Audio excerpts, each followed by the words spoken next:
Sasilitin da zo a gare ki da waƙar soyayya a wutar mata.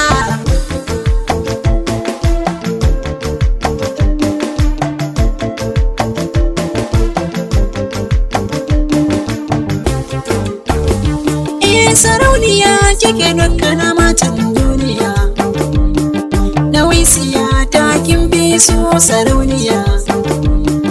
Ai dole ne na kira ki da suna Hajiya.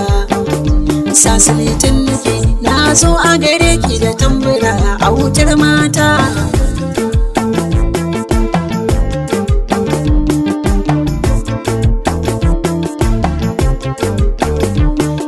Akan kini ai min jifa ko samu, muna kamani da ke a cikin 'yan adamu. Nan yau tsintuwar soyayya na samu, Aisha ke na tsinto cikin kogi na so kin fi 'yan mata.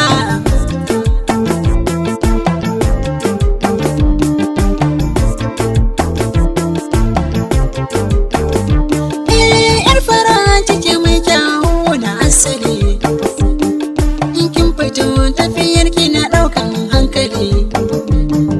Ki je a sanna ki taka gaki a dandali, Aisha sasatan ne muke baituka sannu mai tsabata.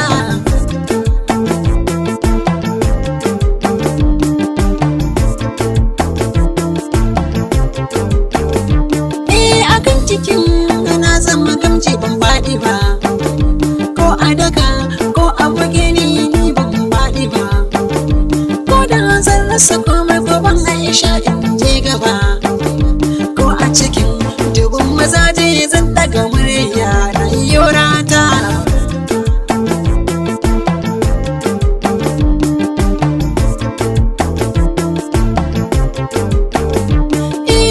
A zahiri na ce na dace, a badili na ce na dace, mikin dare na sura ke ce, bakin hali da kyawu ke ce, a sarki na faɗa na dace. Aisha, Aisha, Aisha, shugabar mata. Aisha sannan 'yar gata sarauniya. Sasilitin da zo a gare ki da waƙar soyayya a wutar mata.